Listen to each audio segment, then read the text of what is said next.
Hi guys, happy Thanksgiving. It's Thanksgiving weekend here in Canada. Today's Monday. It's an official public holiday, so we are celebrating Thanksgiving today. We said, you know what, we might as well as. So we're having a little Thanksgiving dinner. Nothing big. We invited a family that we met recently moved to Canada as well. They're from Nigeria, but they're moving from the UK. So we invited them over. I'm baking a turkey, even though I have never baked a turkey before. I told them as much. I'm like, I've never baked a turkey before, so if it doesn't come out good, don't blame me. They're bringing jollof rice, which when I went to Gambia, Ibrahim's mom made the best jollof rice, and I think about it every day. I'm always telling her she needs to come just to make jollof rice for me. I liked it so much.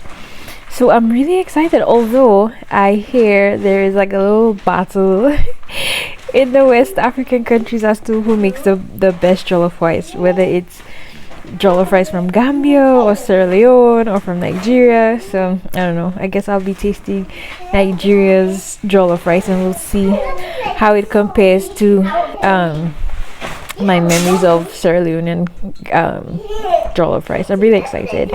So that is the plan for today. I'll show you what I do with the turkey. I watched a video online. It looked good. I feel like it's just like baking a whole chicken, just that you have to be very careful with how long you bake it for, because if you do it for too long, it can really dry out the meat. So I actually bought like that thermometer thing you stick in the meat just to make sure that I do it well.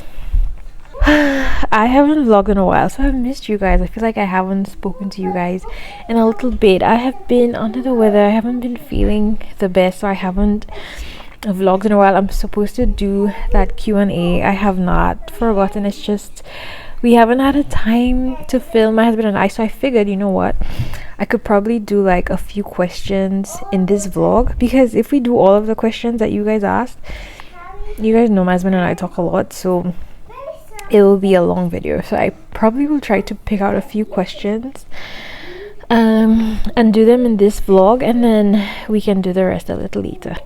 So yeah, let me know how you guys are doing. Let me know how your week has been. How is it going? How is everything with you guys? In the theme of Thanksgiving, let me know what you guys are thankful for. What are you thanking the Lord for granting you, or even for not granting you sometimes. But let me know.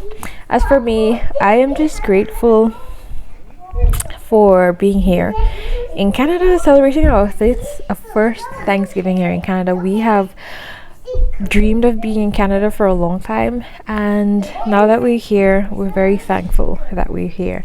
So I guess that's one of the things that I am definitely thankful for this year.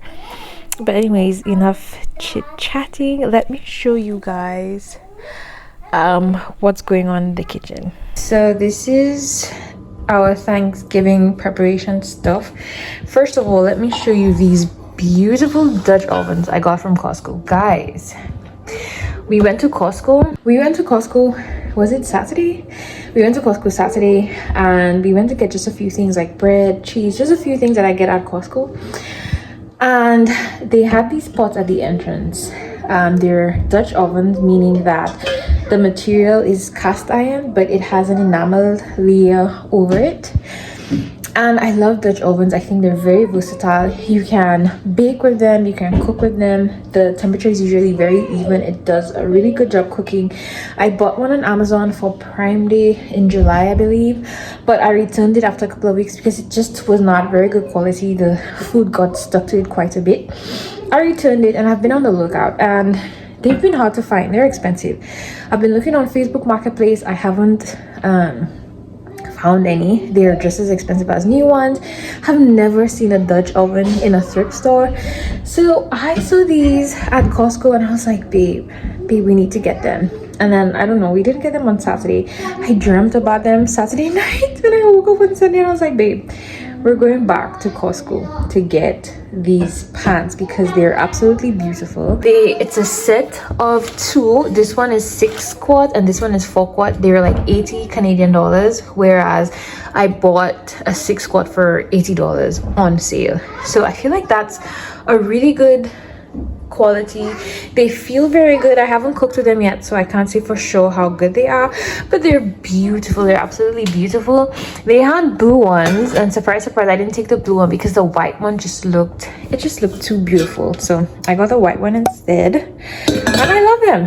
So yeah, I am gonna use them later today. I have to make mashed potatoes. I also have to make a cranberry sauce. Have I made cranberry sauce before? No, I have not, but you know, that's what recipes are for. The cranberry sauce is for the turkey. This is our turkey here. It's massive. It's 6 kgs. I forgot it. You're supposed to thaw it out. They said thaw it out in the fridge for 2 days if it's about 6 kgs. So 2 to 3 days, but I forgot. Well, not that I forgot. I just didn't know that on Saturday. So I took it out yesterday and I have it at room temperature. So I'm gonna cook it right now. It seems like I need to cook it for about it says 6 to 7 kgs here, so I need to cook it for about 4 to 5 hours. So I need to do that ASAP. I'm gonna slather this thing with butter. So that's what this is for. And then I usually keep my seasoning in the freezer, so I have it defrosting here. And then this is also like a roasting pan that's also cast iron with enamel. So this is what I plan on baking the turkey in. I hope it can fit. And then I got this yesterday. It's like a meat thermometer, very basic, to help me cook it just right. What temperature am I looking for? 185 degrees Fahrenheit. So yeah, let's get started. I think I'm gonna cut a pineapple first because I'm a little hungry. So I'm gonna cut these, put a little salt on it. Pineapple and salt is so yummy. Put a little salt, have a little snack, and then we'll get started with our cooking.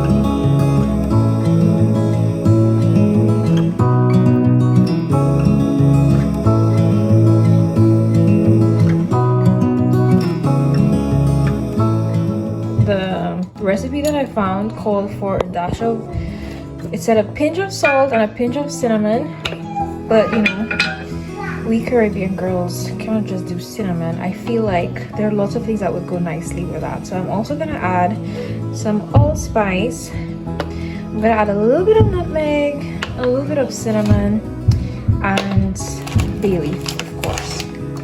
So you put this on the heat, make it come to a boil, and then when it starts to boil, you turn it and then you leave it on for about 30 minutes or so until everything becomes nice and soft and mushy and everything.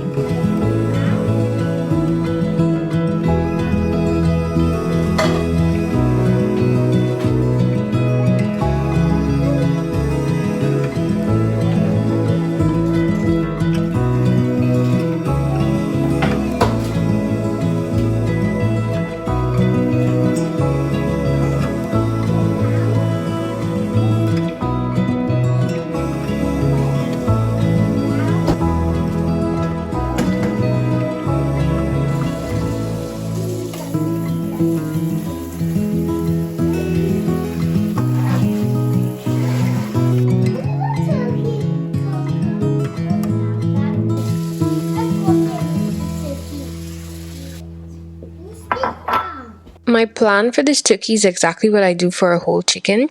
So I have a green seasoning mixture that I make every month and store them in cubes in my freezer. It has thyme, parsley, onion, garlic, ginger, and green onion.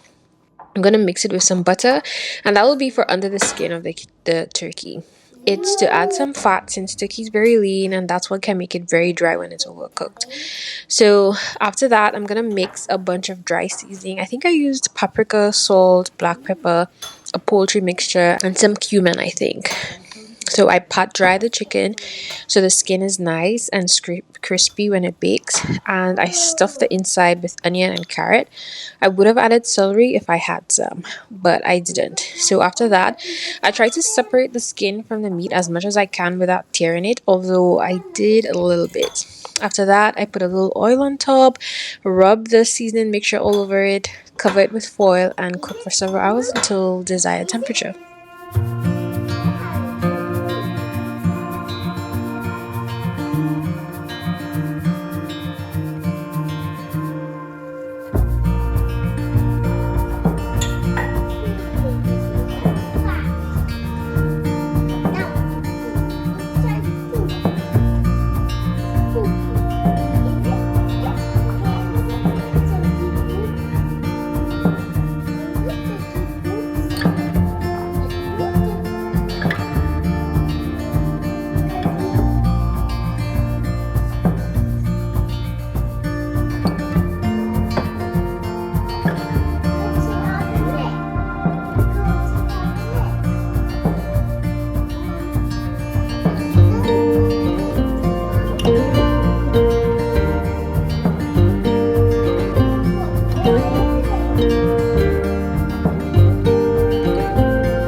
So let me put up the fan.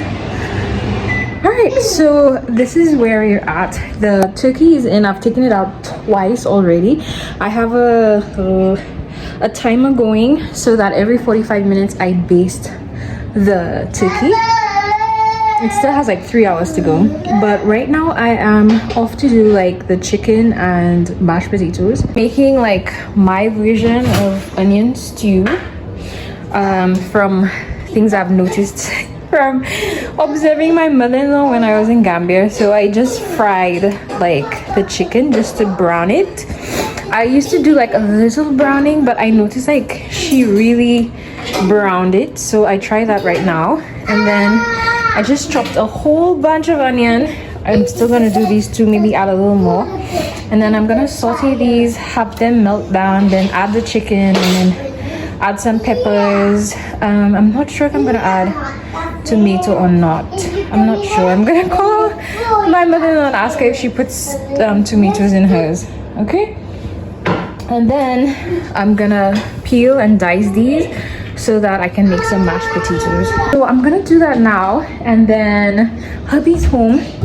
You know, my husband is not working as a doctor. He's in the healthcare field, and his shifts remind me so much of being a doctor because he got called out yesterday at like 1 in the morning. So he had to leave for work at 1 in the morning, and then he came back at 12 today. But he's such a darling. He's helping me clean up because, you know, you don't have guests over a dirty house. And since I haven't been under the weather, the house is like really messy. So He's helping me clean. Then after that, he'll get a rest while I continue cooking. So let's do the onion stew, let's do the mashed potatoes, and then we will be almost done. Oh, the cranberry sauce is finished. It's actually very yummy. I have some here, and then I also, I'll get it for you just now, honey. And then I have some here. I heard it's also really good on ice cream, so I'm gonna try that. But yeah, let's make the onion stew.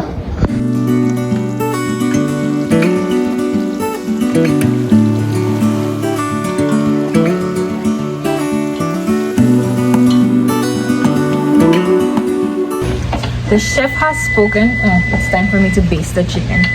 The chef has spoken. She said add some vegetables in there. She said so add some carrots. So add some carrots. She also said add peppers. So we'll add some peppers. And she said add tomato paste and tomato sauce. She said I could add fresh peppers, but I don't know. Fresh tomatoes, but I don't want to add my tomatoes. I like to eat my tomatoes. She said I could add tomato. I don't think I have. I actually don't have tomato paste now. I thought I did. Oh no. That's okay. So I'll add tomato sauce. Does the pantry have paste? No, the pantry doesn't have paste. How did I not get tomato paste? I don't think I have tomato paste. That sucks. Really sucks. That's okay. So we will add some roasted garlic tomato paste, the peppers and the carrots, and then yes, honey bunny. No, honey, don't eat it. I think you should just throw it away. All right, so let's get this party started. This is what the turkey is looking like. The foil keeps sliding, so every time it slides, the part that's exposed keeps getting brown.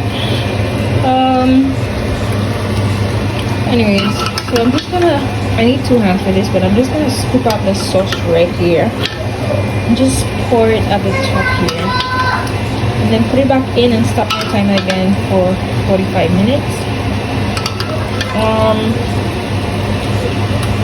Also added tomato paste to my onion stew. I think I need to add a little bit of water. Then I'm going to chop up the carrots and the onions and put them in. We are dreamers of the shore.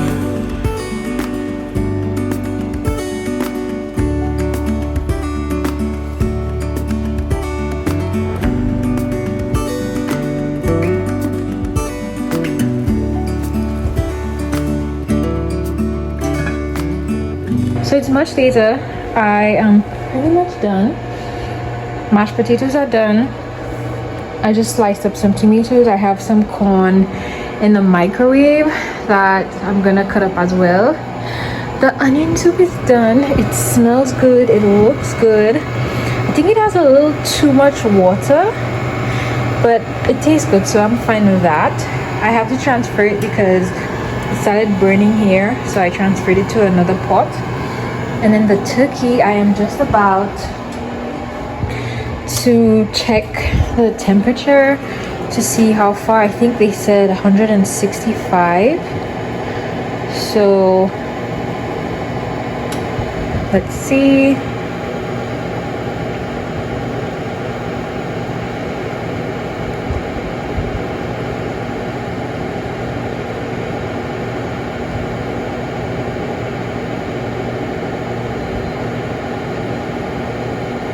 Okay, yeah, that's 170. That's definitely 170 plus. So I think I'm gonna take it out now. I wanted it to stay in a little bit longer so hair can like brown and everything, but it's almost at 180. So I am going to.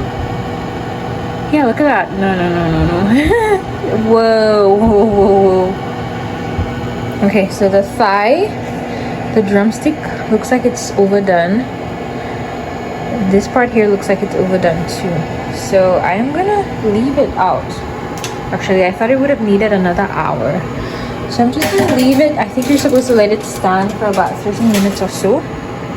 So then after the turkey is, well, then everything is done. So I'm waiting for the corn to finish. I'm gonna slice it up. And then I'm gonna take a shower, give the girls a shower, and then we are waiting for our guests to arrive and eat some good food.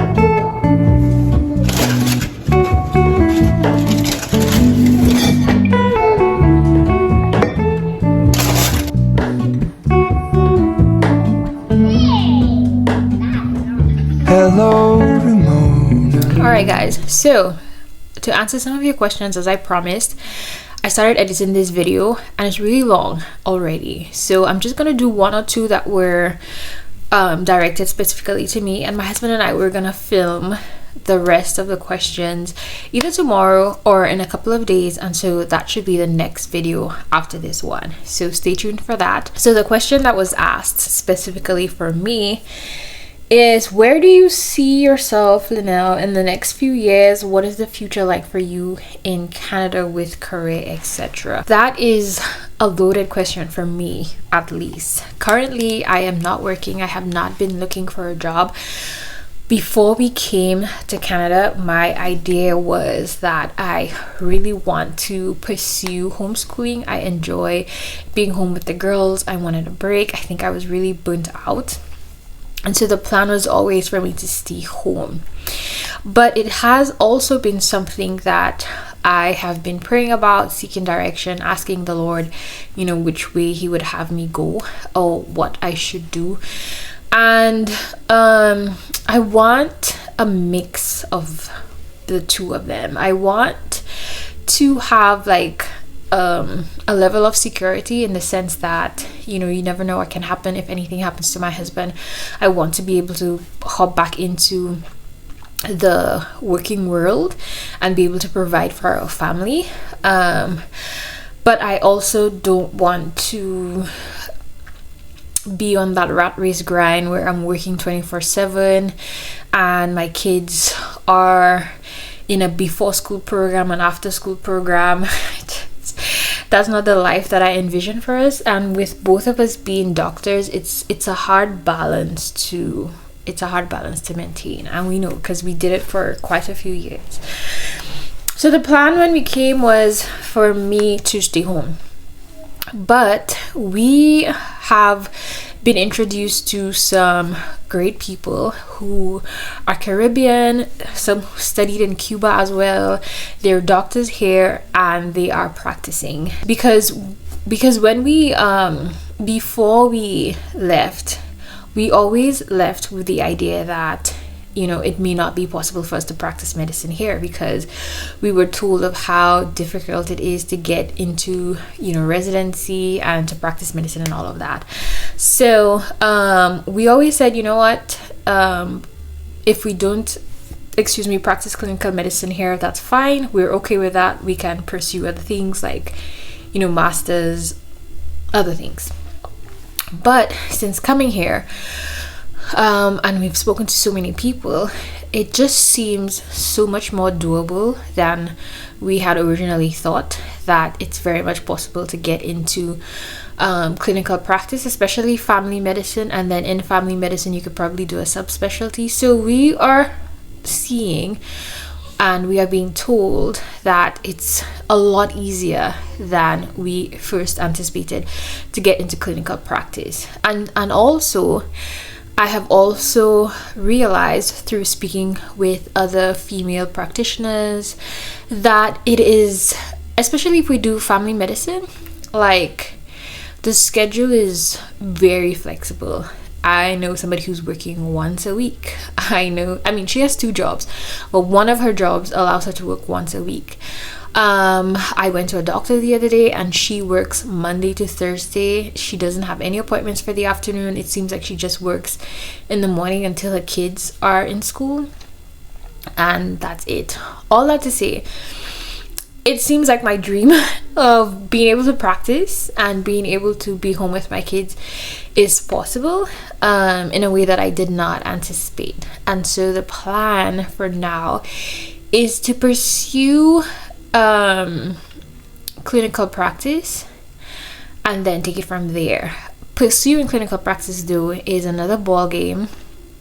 It's just like residency everywhere, where you'll be working for 24 hours, and you know, it can be tough, but the family medicine program is only 2 years, and I probably might have to work in some kind of clinical setting for about a year or two before to get into residency, because that is very helpful.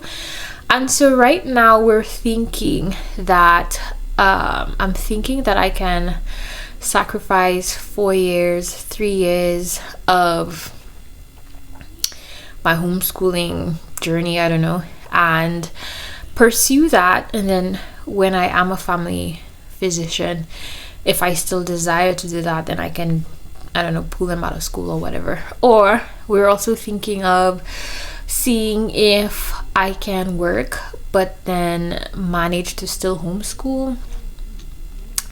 I don't know, but the plan is to, yes, get into clinical practice at some point in time, sooner rather than later, because the later you wait, the more difficult it is supposed to be, you know, all hessy, the more difficult it is to get into practice. And so I will be looking into that. So yeah, that's a plan, but I hold my plans very loosely. Even my plan to homeschool, my plan to get into clinical practice, everything is just held loosely, and I bring it all before the Lord, asking him for direction, for wisdom, for the plan that he has for my life, for my family's life. And I just try to take it one step at a time and just move in the direction that I believe that God is leading me to. So the plan right now is to try to pursue a family medicine residency program. Yeah, that's a plan. So the other question is, how do you balance homeschooling the kids and taking care of the home? That is actually an easy answer because I don't work. When I lived in St. Lucia, I worked full time. I worked 40 hours a week. I did a lot of night shifts, and the girls were home during the day. That was hard. That was really hard.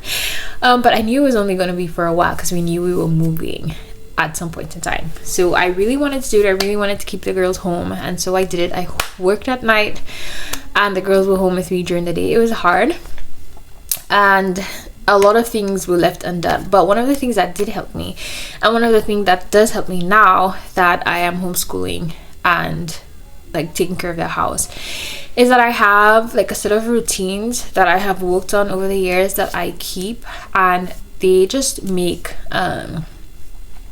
things flow easily. So one of the things that I do, for example, is that I clean the house in zones. So I do like a little piece every day, instead of, like, for example, dedicating Saturday to cleaning the entire house. I hate that. I just think, well, at least for me personally, it's a lot of work and I don't like cleaning for 4 or 5 hours straight.